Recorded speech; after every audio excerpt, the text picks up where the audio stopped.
جب شام ہوئی تو یہ کہہ کے چلا گیا کہ حضور کو میرا سلام دینا، میں رہ نہیں سکتا، کیوں زیارت کے لیے آیا ہوں، اتنا لمبا سفر کر کے آیا ہوں، لیکن میری ماں نے کہا تھا 3 دن کے اندر اندر واپس آنا۔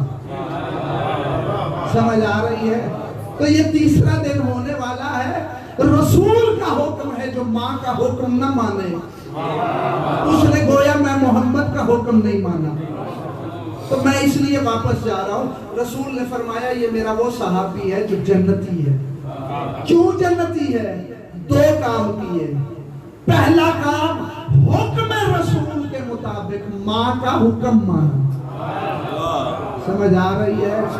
دوسرا کام یہ کیا محبت کے اظہار کرنے کا اس کا انداز ہی نرالا تھا۔ رسول کو دیکھا زخمی، دانت توڑ دیے، یہ محبت کا اظہار ہے، اسی کو مودت کہتے ہیں۔ سمجھ آ رہی ہے؟ توجہ ہے یا نہیں؟ یعنی اگر قیامت کے دن شفاعت چاہتے ہو تو مودت ضروری ہے۔ اچھا، قرآن میں یہ نہیں کہا کہ کتنی محبت کرنی ہے، یہ بھی نہیں کہا کہ کتنی مودت کرنی ہے۔ پورے عالم اسلام میں ایک روایت بھی نہیں ملتی جس میں کہا گیا ہو کہ ان سے اتنی محبت کرو۔ ساری دنیا میں مسلمان جو ہے رسول سے محبت کرتے ہیں، لیکن ہر کسی کی محبت میں فرق ہے، کوئی تھوڑا، کوئی زیادہ، کوئی اس سے زیادہ، کوئی اس سے زیادہ، اور اس کی کوئی حد ہی نہیں۔ سمجھ آ رہی؟ یہ حکم بھی نہیں کہ کتنی کرو، اسی لیے میں کہتا ہوں یہ عقائد میں ایک دوسرے سے لڑا نہ کرو۔ یہ سنی شیعہ اہل حدیث دیوبند یہ کبھی بھی ایک دوسرے سے لڑنا نہیں چاہیے۔ جس کا جو عقیدہ ہے وہ اتنی ہی محبت رکھتا ہے۔ سمجھ آ رہی؟ اب جس کے اندر جتنی محبت ہے وہ اتنا ہی عقیدہ رکھے گا نا، ہے زبردستی نہیں کر سکتے۔ جو جتنی محبت کرتا ہے وہ مولا کو اتنا ہی مانتا ہے۔ سمجھ آ رہی ہے؟ جس کی محبت یہ ہے کہ ایک لمحہ بھی مولا سے غافل نہیں، اس کا عقیدہ بھی اتنا ہوگا، اور جو کبھی کبھی یاد کرتا ہے تو پھر اس کا عقیدہ اتنا ہی ہوگا نا۔ بولو، سمجھ آ رہی ہے؟ اگر ہر لمحہ دل میں وہ ہو تو پھر عقیدہ بلندیوں پہ ہوگا۔ سمجھ آ رہی ہے؟ چلو آج تھوڑی سی سخت باتیں نہ ہو جائیں، پہلے ہی آپ لوگ چوپ ہو تو اور بھی سخت باتیں ہو جائیں۔ یہ کیونکہ عنوان ہے معرفت اور نصرت امام زمانہ، یہ نصرت کی باتیں سارے کرتے ہیں، لیکن عملی طور پہ کوئی اس کو آپ کے ڈر کی وجہ سے بیان نہیں کرتا۔ اگر دل ہو تو میں امام کی نصرت کے 2-4 پہلو بیان کروں۔ بولا معرفت امام کیوں ضروری ہے؟ معرفت امام جنہیں گزشتہ درس یاد ہو تو میں نے یہی عرض کیا تھا کہ اگر معرفت امام نہ ہو تو انسان جاہلیت کی موت مرا، کفر و شرک کی موت مرا، تو معرفت ہوگی تو انسان مسلمان ہوگا ہے، اور اگر نصرت کرے گا تو وہ اسلام پہ باقی رہے گا۔ جو رسول کو چھوڑ کے بھاگ گئے ان کا اسلام سے کیا تعلق ہے؟ بولو، ہے؟ سمجھ آ رہی ہے؟ تو یعنی معرفت ہوگی تو بندہ مسلمان ہے، نصرت امام کرو گے تو مسلمان ہوگے۔ اب یہ سوال پیدا ہوتا ہے کہ اس زمانے میں معرفت امام سے مراد کیا ہے؟ نصرت امام کیسے کرنی ہے؟ بیان کروں یا نہ کروں؟ آپ سب نے مولا کی جو نصرت کرنی ہے وہ آج سے کرنی ہے، یہ نہیں کہ جب مولا آئیں گے تب کرنی ہے، تب تو کن فیکون کے مالک ہوں گے۔ سمجھ آ گئی؟ آج سے کرنی ہے۔ معرفت کیا ہے؟ ایک جملے میں بتانے لگا ہوں۔ معرفت رویے کا نام ہے کہ آپ کا اپنے مولا سے رویہ کیا ہے، تعلق کیا ہے. سمجھ آ رہی ہے؟ دشمنوں والا تعلق ہے یا بے طرفوں والا تعلق ہے یا دوستوں والا تعلق ہے. سمجھ آ رہی ہے؟ 3 قسم کے تعلق ہوتے ہیں. یا تو کوئی تعلق ہی نہیں، یا دشمنوں والا ہے یا دوستوں والا. یہ ہر انسان کے اندر ہے. وہ جانتا ہے کہ میرا تعلق مولا سے کیسا ہے. اگر مولا کا ذکر ہے کسی جگہ پہ تو دوستوں والا جس کا تعلق ہوگا وہ ذکر میں پہنچے گا. سمجھ آ رہی ہے؟ اور جو کہ سوچیں گے تو اس کا مطلب اس کے لیے برابر ہے. یہ ہے معرفت کہ آپ کا رویہ مولا کے ساتھ کیسا ہے. زندگی کے ہر عمل میں آپ نے یہ دیکھنا ہے یہ عمل میں جو کر رہا ہوں اس سے مولا راضی ہے یا نہیں. اگر تمہارے عمل سے مولا راضی ہے تو پھر تم دوست ہو. سمجھ آ رہی؟ ہر عمل سے صبح اٹھتے ہو منہ سے پہلا کلام جو کرنا ہے، تمہارے منہ سے جو لفظ نکلے یہ ہر لفظ میں سوچنا ہے کہ میرے اس لفظ سے مولا راضی ہے یا نہیں. بات سخت سی کرنے لگا ہوں، کر جاؤں؟ بولو تو صحیح. مجھ سے بہتر تم سب کو خود ہی پتا ہے، اسی لیے میں اشارہ ہی کر جاؤں گا. مولا گالی دینے سے راضی ہوتے ہیں؟ 2-3 نہیں بول رہے، باقی ہے نا کی خیال ہے؟ بولو پکی گال ہے؟ تم تو نہیں دیتے ہو. جب انسان کے منہ سے گالی نکلتی ہے، چاہے وہ لڑائی میں نکلے یا عام گفتگو میں نکلے، یہ میرے مولا علی کا ایک خطبہ ہے جس میں میرے مولا نے آخری زمانے کی نشانیاں بیان کی. علائم ظہور، امام زمانہ کے ظہور کی نشانیاں بیان کی ہیں. اس خطبے میں میرے مولا نے فرمایا کہ آخری زمانے میں امام زمانہ کے ظہور سے پہلے لوگ جب ایک دوسرے سے باتیں کریں گے تو اس باتوں میں ماں بہن کی گالیاں دیتے ہیں، جو کہ ہمارے معاشرے میں رائج ہے. یہ اب یہ وقت نہیں رہا. لذا بولو تو صحیح، ذرا میرے البیکو تو صحیح، میں یوکیا گلا کرنا اور کوئی بھی نہیں کرتا.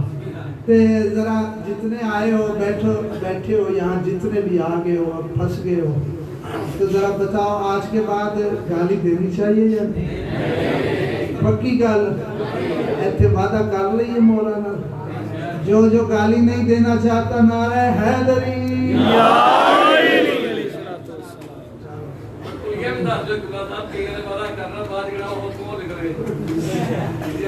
بندے دے دل نے چاہے سارے انہوں آپ پتہ ہے.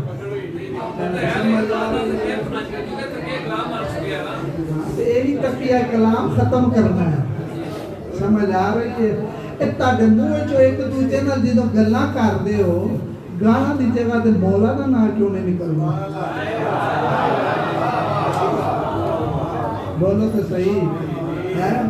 جس دل میں علی ہوتا ہے اس کی زبان پہ گالی نہیں آتی. سمجھ آ رہی ہے؟ ہاں. اور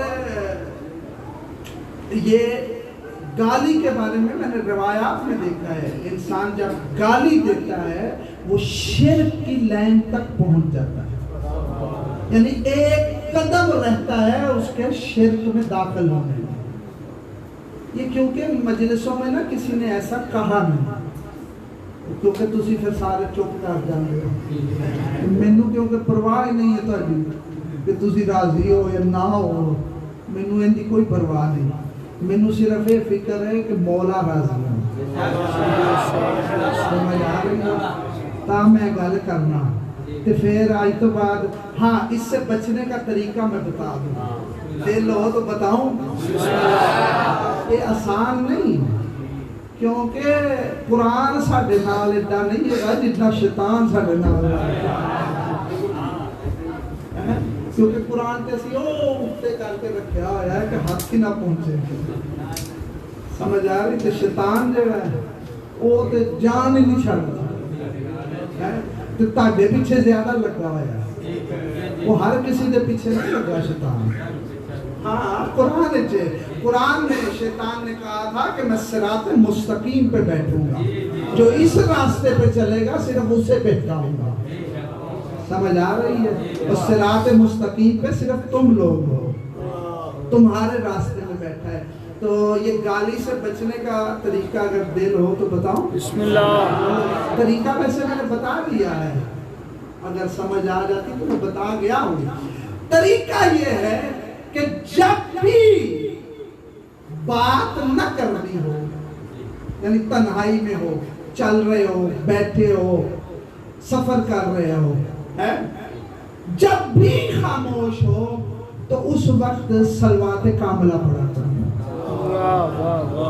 سمجھ آ رہی؟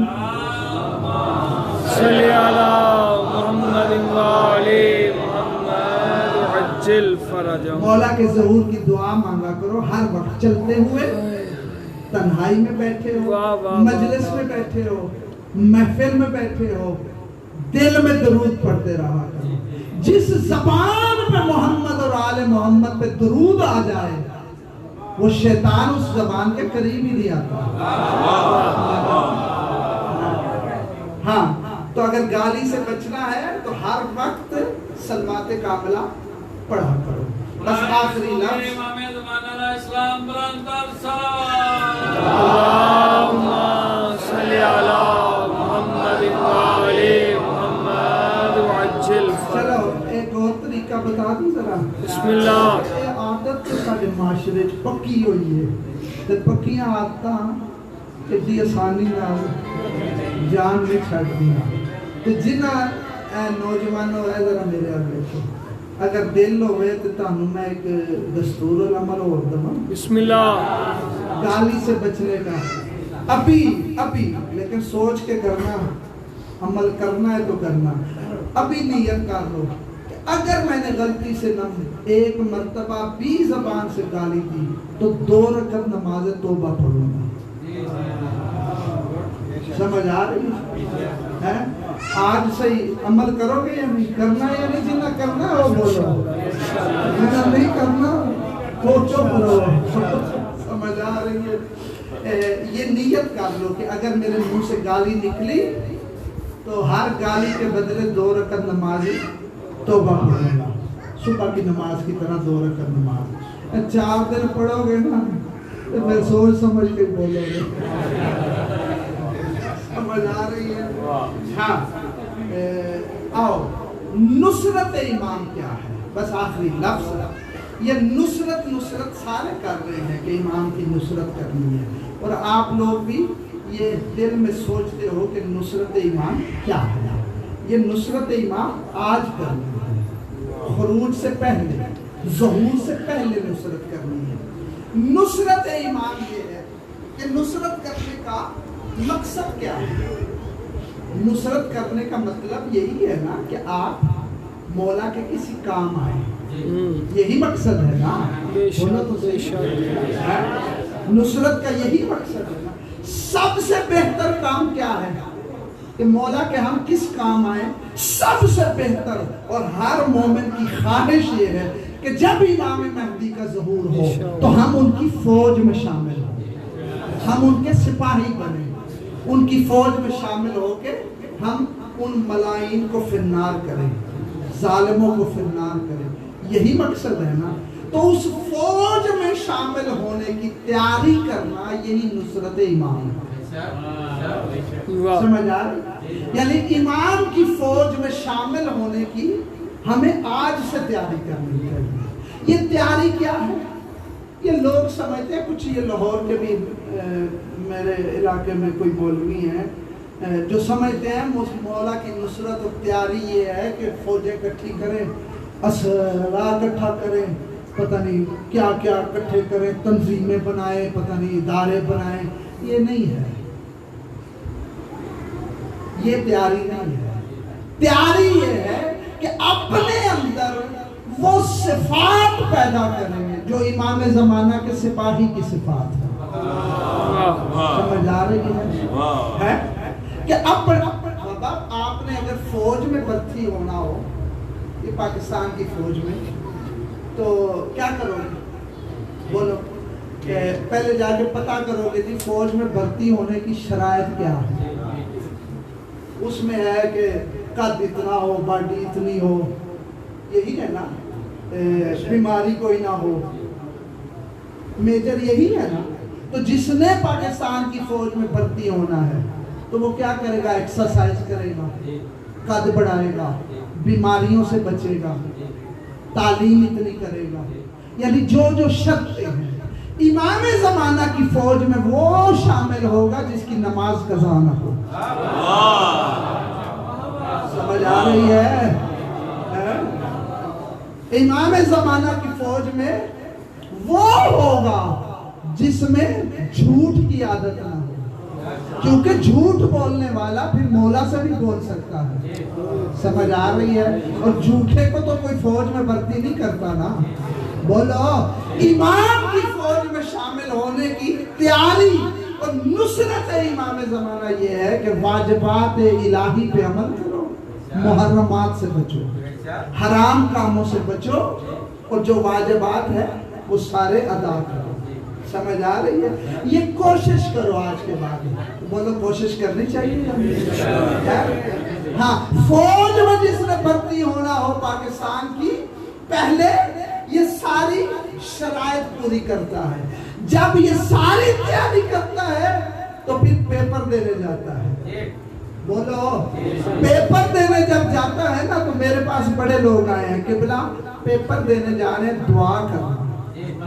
سمجھ آ رہی ہے؟ بس امام زمانہ کی فوج میں اگر شامل ہونا ہے تو یہ ساری شرطیں پوری کرو، اور جب یہ شرطیں پوری کرنی شروع کر لو نا پھر تنہائی میں بیٹھ کے دعا کرنا. سمجھ آ رہی ہے؟ دعا مانگنا کہ میرا مالک جلدی آ، میرا مالک تیرا ظہور جلدی آؤ تاکہ میں تیری فوج میں شامل ہو جاؤں. اور یہ کریم اتنے ہیں، کریم اتنے ہیں کہ جو ان کے راستے پہ چلتا ہے، خدا گواہ ہے، اللہ جیسا کریم کائنات میں کوئی نہیں، رسول جیسا کریم کائنات میں کوئی نہیں، آل محمد جیسے کریم کائنات میں کوئی نہیں. اور یہ کربلا صرف جو سمجھتے ہو صرف اتنا نہیں، کربلا میں ان کی قریبی بھی نظر آتی ہے. بولو تو صحیح، اس سے بڑی قریبی کیا ہے؟ جس حر نے راستہ روکا تھا اسی کو علیہ السلام بنا دیا. سمجھ آ رہی ہے؟ بس آج کے بعد نصرت ایمان کی کوشش کرو اور مولا کے ظہور کی دعا مانگو، پھر دیکھنا کریمی کیا ہے. یہ کیونکہ آج مولا سجاد کے نام کا دن ہے اسی لیے ایک جملہ پڑھنے لگا ہوں، ان کی کریمی کا بھی اور ان کی معرفت کا ایک درجہ بیان کرنے لگا ہوں. یہ شام کے بازار میں بھی مجبور نہیں تھے. یہ زمانہ، یہ ذاکروں نے تمہیں نا یہ جو مصائب سنا کے انہیں مجبور ظاہر کیا ہے. یہ شام جانے پہ مجبور نہیں تھے، اور کریم اتنے ہی تھے، شام کے بازار میں بھی کریم تھے. دل تو میرا یہی تھا آج اگر معرفت کا عنوان نہ ہوتا تو میں تمہیں چوتھے امام سجاد کے معجزات، شام کے معجزات سناتا. مولا کے فضائل جو شام میں ہیں ان میں سے 2 جملے سنانے لگا. بازار شام میں ایک شخص آیا، بوڑھا شخص تھا. بازار شام میں سید سجاد پہ نظر پڑی. جب آقا کی حالت کو دیکھا جو حالت تھی تو وہ کیونکہ بنی امیہ نے آل محمد کے خلاف اتنا پروپیگنڈا کیا تھا، اتنا پروپیگنڈا کیا تھا، وہ آج تک چل رہا ہے. اور آج کے نوجوان نسل کو اسی بنی امیہ کی نسل معزز بن کے گمراہ کر رہی ہے. اتنا پروپیگنڈا کیا تھا کہ جب مولا علی کی مسجد میں شہادت ہوئی تھی تو شام جب خبر پہنچی تھی تو کچھ لوگوں نے حیرت زدہ ہو کے یہ سوال کیا تھا کہ علی مسجد میں کیا کر رہے تھے، ہائے ہائے یعنی اتنا پروپیگنڈا کیا گیا تھا۔ تو شام کے بازار میں ایک بوڑھے شخص نے جب آقا سجاد کو دیکھا اس حالت میں، تو قریب آ کے اس نے کہا کہ اللہ کا شکر ہے جس نے ہمارے حاکم کو فتح دی اور آپ کو اس حال میں پہنچایا۔ تو میرے آقا نے اس کی طرف دیکھ کے کہا لگتا ہے تو ہمیں جانتا نہیں ہے، توجہ، تو ہمیں جانتا نہیں ہے۔ کہا کیوں؟ ہمارے بادشاہ کو حاکم کو فتح ہوئی ہے، آپ نے ان سے جنگ کی ہے۔ تو میرے آقا نے فرمایا اے بزرگ تو قرآن جانتا ہے؟ ہاں جانتا ہوں۔ میرے آقا سجاد نے فرمایا تو نے قرآن میں انما یرید اللہ کی آیت پڑھی ہے؟ ہاں یہ آیت تطہیر ہے۔ جانتا ہے یہ کس کے لیے نازل ہوئی ہے؟ کہا ہاں یہ پنجتن پاک کے لیے نازل ہوئی ہے، یہ رسول کے گھر والوں کے لیے نازل ہوئی ہے۔ کہا تو نے قرآن میں قل لا اسألکم کی آیت پڑھی ہے؟ کہا ہاں اس میں مودت ذی القربہ کا حکم ہے، یہ رسول کی بیٹی اور ان کی اولاد کے بارے میں حکم ہے۔ میرے آقا نے فرمایا کیا تو نے قرآن میں فمن حاجک فیہ من بعد ما جاءک والی آیت پڑھی ہے؟ کہا ہاں یہ مباہلہ کی آیت ہے جس میں توحید کے گواہ بن کے پنجتن میدان مباہلہ میں گئے تھے۔ تو اس ضعیف نے کہا کہ قیدی یہ آیتیں مجھ سے کیوں پوچھ رہا ہے؟ اس وقت ٹھنڈی سانس لے کے میرے آقا نے فرمایا یہ ہمارے بارے میں نازل ہوئی، یہ ہمارے گھر کے بارے میں نازل ہوئی ہے۔ تڑپ گیا تو کون ہے؟ کہا رسول کو جانتا ہے؟ ہاں جانتا ہوں، میرا رسول ہے۔ رسول کی بیٹی کو بھی جانتا ہے؟ ہاں جانتا ہوں۔ امیر المومنین کو بھی جانتا ہے، میرا امام ہے۔ حسنین پاک کو بھی جانتا ہے؟ کہا ہاں میں جانتا ہوں۔ اس وقت فرمایا اسی حسین کا میں بیٹا ہوں، وہ میرے بابا حسین کا سر نو کے نیزہ پر ہے۔ اس وقت میں کریمی بتانے لگا ہوں، اس وقت ہاتھ جوڑ کے کہا میرے آقا میرا یہ جملہ سمجھنا، خدا گواہ اس جملے کو سمجھ جاؤ تو ان کے معرفت کی بلندیوں تک بھی پہنچ جاؤ گے اور ان کی کریمی کو بھی سمجھ جاؤ گے۔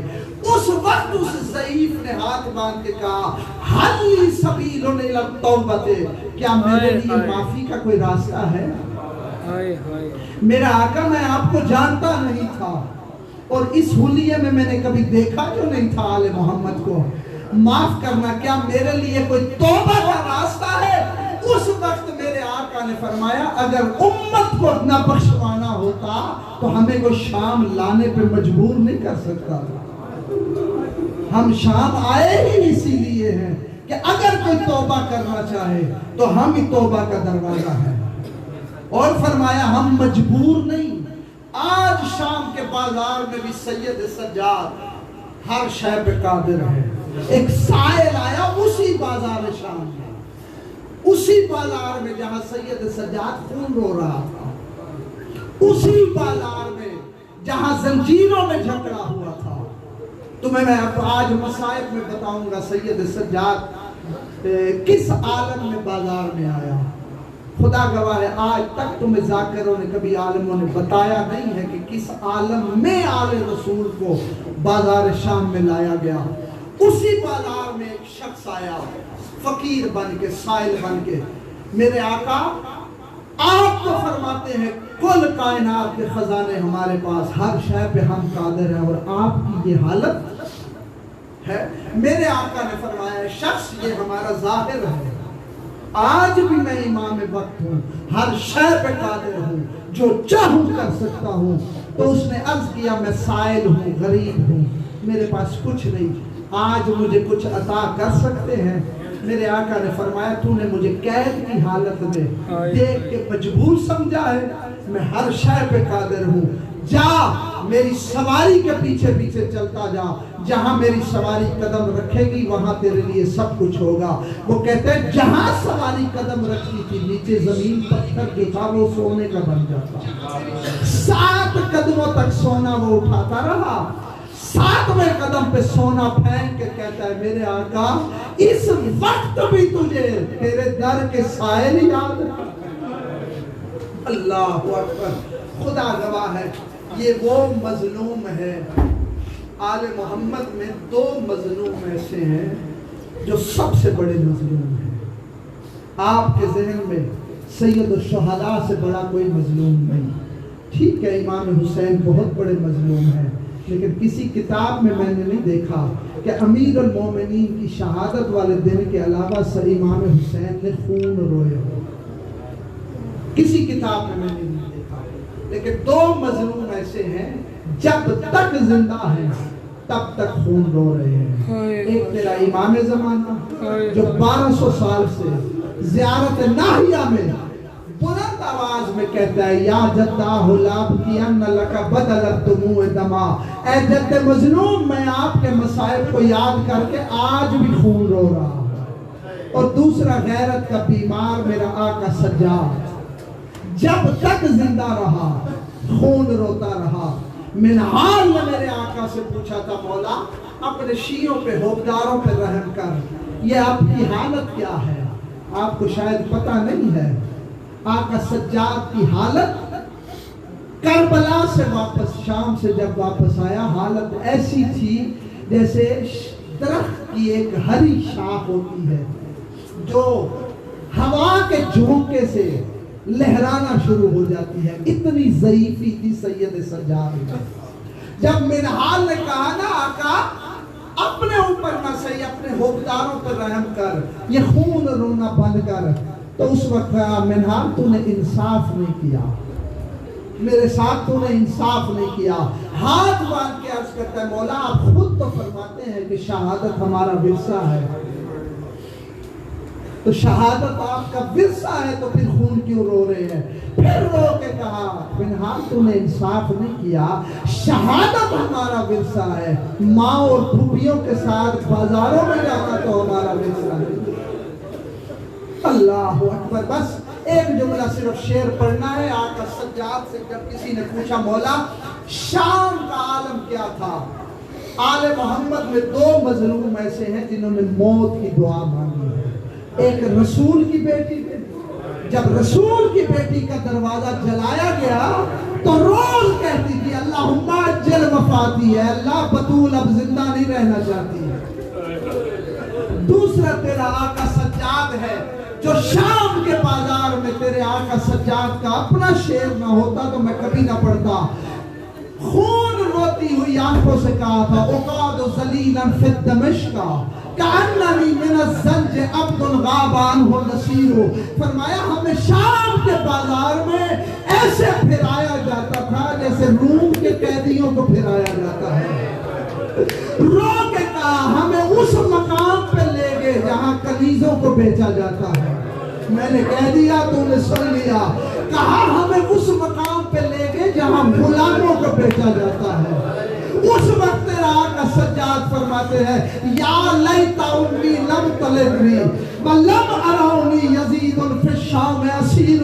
کاش میں دنیا میں نہ آیا ہوتا اور کاش شام کا بازار پھٹ جاتا اور میں اس کے اندر چلا جاتا اور بڑے دربار میں یزید میری پھوپھیوں کو نہ دیکھتا.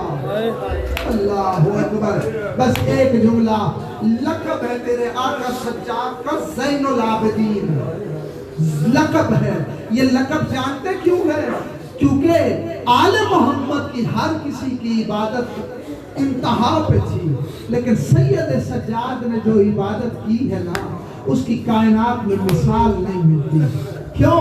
آل محمد میں جس نے بھی عبادت کی ہے مصلی پہ عبادت کی ہے. یہ وہ عابد ہے جو اونٹ کی کوہان پہ عبادت کرتا ہے. یہ وہ مظلوم ہے جس کے شام کے بازار میں بھی نماز قضا نہیں ہے. میں نے کہہ دیا تو نے سن لیا. 3 دن لگے ہیں بازار شام میں. 9 لاکھ شرابیوں کا ہجوم تھا. ان کے درمیان میں سید سجاد کی سواری تھی.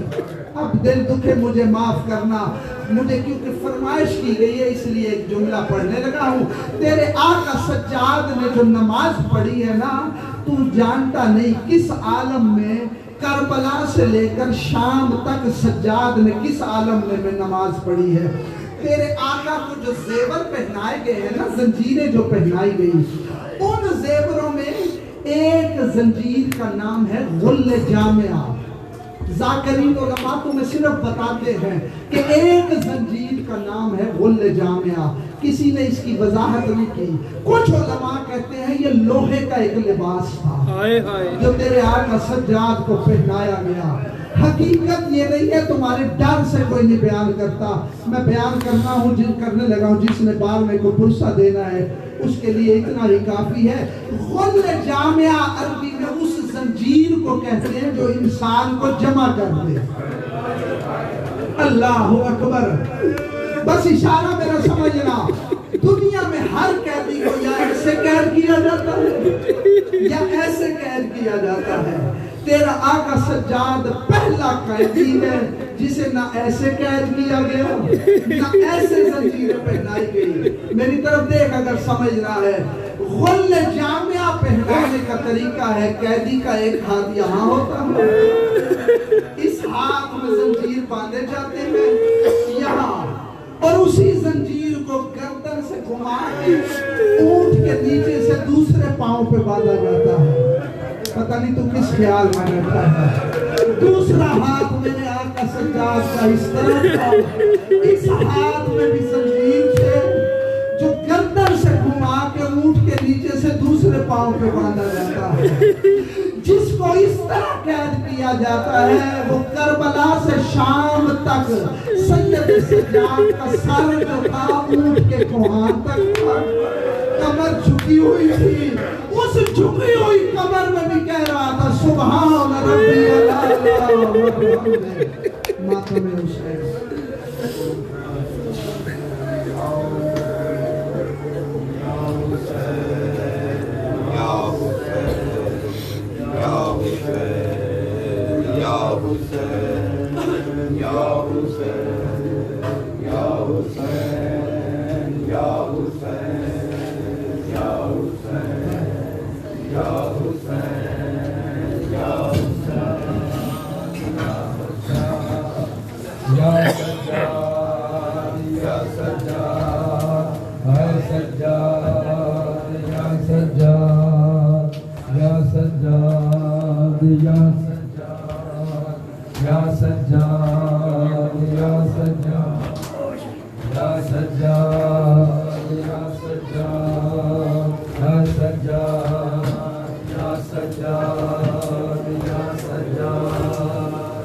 سجاد